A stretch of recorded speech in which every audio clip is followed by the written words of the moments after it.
8 gold pieces. I did the giant spending them. Perhaps he was not as dumb as he appeared, or perhaps he liked them because they were shiny and nothing more. I should have taken his teeth. Search the cave. Large loaf of bread. It's too big to carry, but you could eat a little from it. Let's eat from it.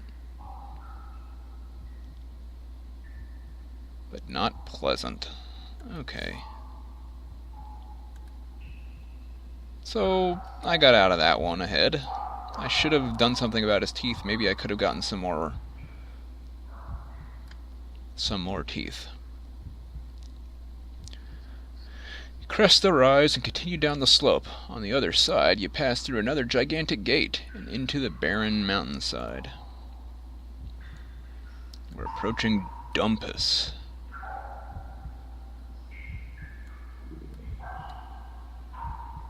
Let's follow the road.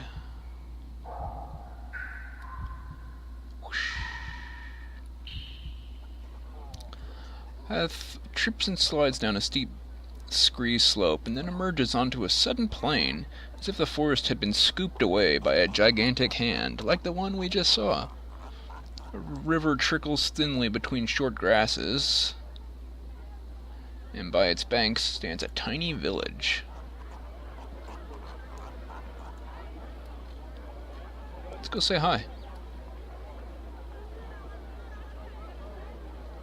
It has been mercifully short and uneventful. You have made excellent progress. With a decent meal and a night's sleep, your next day will start auspiciously, so you begin the gentle climb down to the village. You follow the path down into the village, passing a sign which declares it to be Dumpus. The streets are thin, narrow, and the buildings have been set close together as if trying to withstand a storm. There's a terrible smell hanging in the air. All in all, it seems to be an unpleasant place. Let's have a chat. Along the main path through the village and pause outside a hut in which several of the hill dwellers are sitting eating. They seem deep in discussion about something. Several are shaking their fists in the air. Lifting back the canvas flap, you step inside. The hill dwellers stop talking immediately and look at you. One gets to his feet and gestures you forward.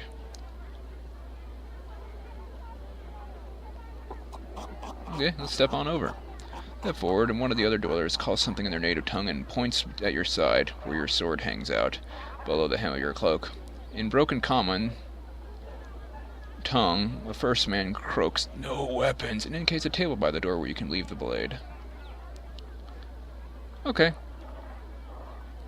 Just remove my sword. Fasten your sword belt, and leave your weapon on the table. The dwellers nod and show their appreciation, then beckon you to sit with them. They continue their conversation just as animatedly as before, speaking in local tongue that you cannot follow. But then as they talk and pour you a drink and provide you with food, they seem quite welcoming. Let's ask what they're talking about. You finish eating, you catch the eye of one of the older men, and ask slowly in common tongue, "What is it you men are discussing so heatedly?" The man nods back to you. "Christitani," he says, "arming the goblins." Ask about the goblins. What are the goblins doing? Are they being armed by the villagers? The men shake their head. Still you piece together the story. The group seem quite sure that a horde of goblins are planning an attack on Christitani, which is apparently one of the wealthier spots in the hills. They're discussing whether or not it would be worth helping the village to defend itself, which might mean they are offered some kind of reward.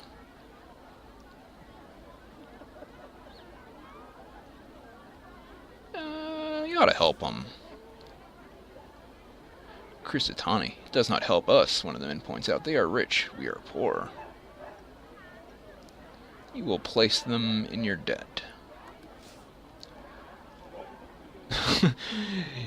The men nod, swayed by your ruthless logic.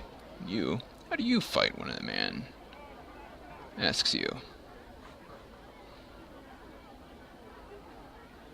I will help those that need it, including the King of Analand. Let the goblins attack tonight, they cheer. We will use your strength. As the evening draws to a close, the men thank you for your counsel and leave one by one. Let's explore a little bit. Halfway along the tracks, you come across a couple of merchants' huts. You browse for items worth buying. With your 20 gold pieces, your attention is taken by a finely woven skull cap, a finely crafted sword, and a small bag of provisions. I only have one ration. Let's examine the sword. Carefully, you lift the longsword from the table, swinging it through the air. Cuts finely carved edge. Fine piece of work. Merchant enthuses 6 gold pieces. I can afford it.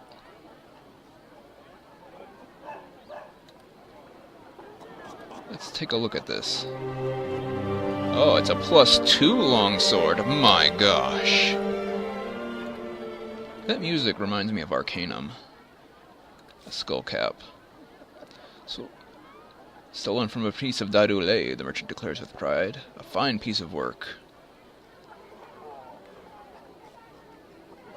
A skull cap.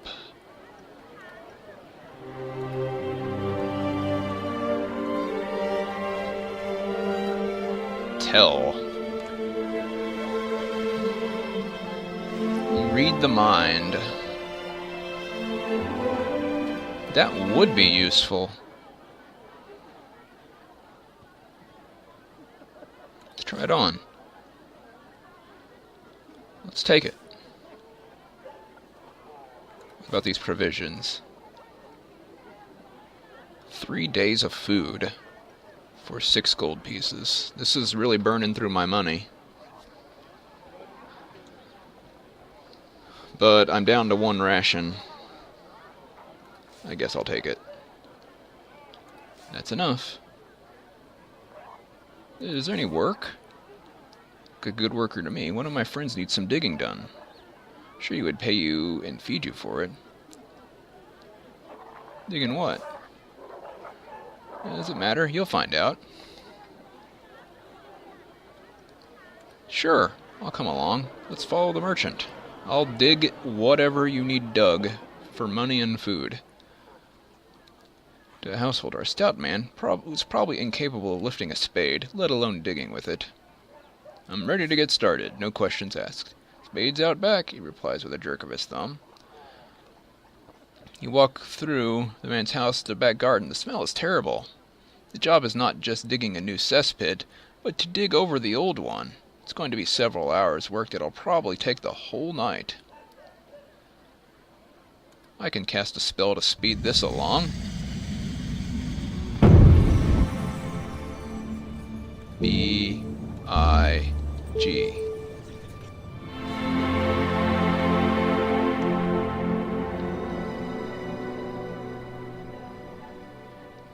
You swelled us 3 times their usual size. You have the digging done in barely any time. 3 gold pieces. Not bad. Grateful householder also provides you with some food, as well as a space on the floor to rest for the remainder of the night. So, yeah, I finished my work quickly so I could sleep instead of working all night. So let's have a nap. And my stamina went up again.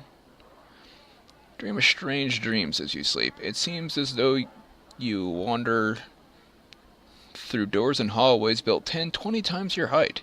You're an insect, and the hills over which you walk are follicles of hair on a shaved chin of a giant. Storms of hot, fetid breath seem to sweep around you, threatening to blow you down into heck. Overhead you fancy you hear the flap of giant wings. The birdmen came for the crown. Perhaps before this journey is finished, they will come for you. Well, we're leaving Dumpus now. You rise early and dismiss the attentions of the householder and head out onto the street. Within a few minutes of walking, you are out of Dumpus and back on the road. For another hour or so, the way branches. One path heading up into the hills, and the other path turning downhill, along the side of a barren stony ridge. Is that a village you can make out on top of the hill? Seems like a lonely place for it. This is where I want to go. I think.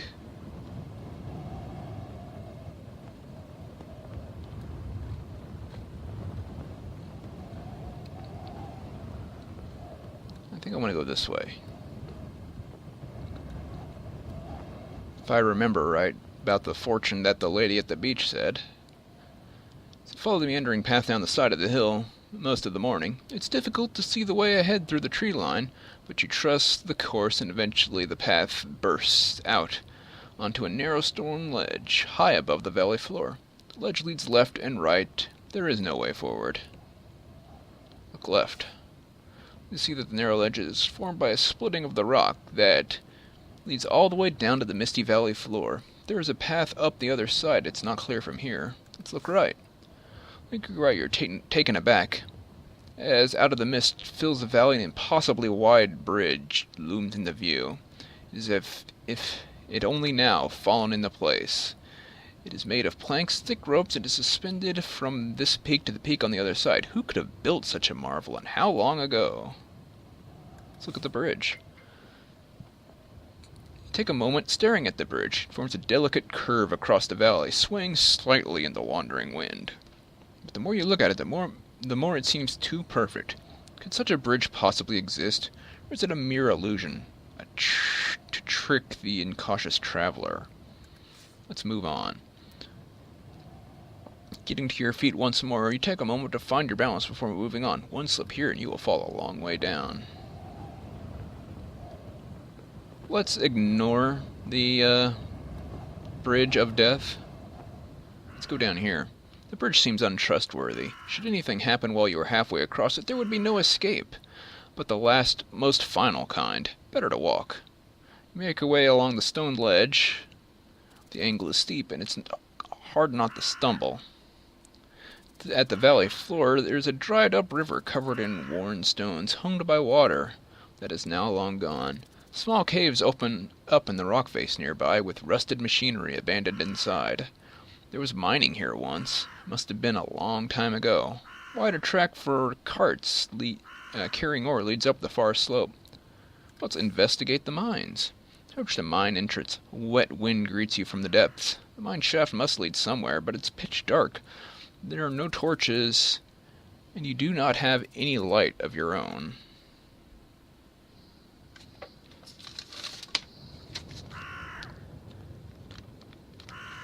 I just remember I was supposed to sneak and burn the beast.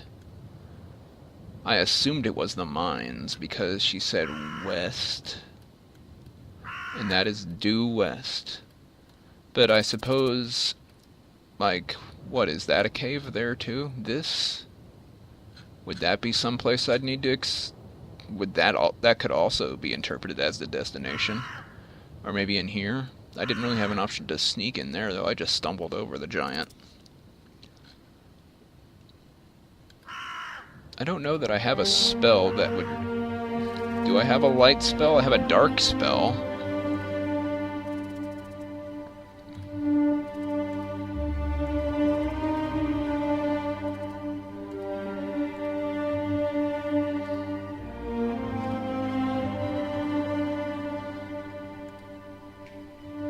I mean, I guess these cause light, but it's probably pretty brief.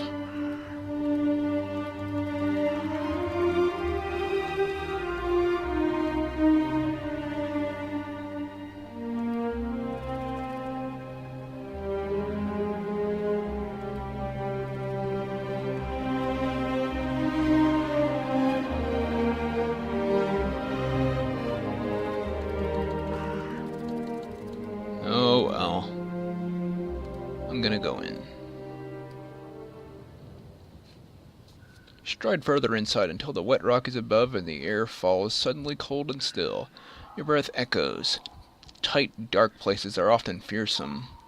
And though the rock walls here were carved with pickaxes, there is still something wild and harrowing about this place. Your feet crunch on the gravel floor. Do I have a light spell? Let me just look through it again. I have the option to cast a light spell. Zap, hot, foff, wall, law, dumb, walk, big, dop,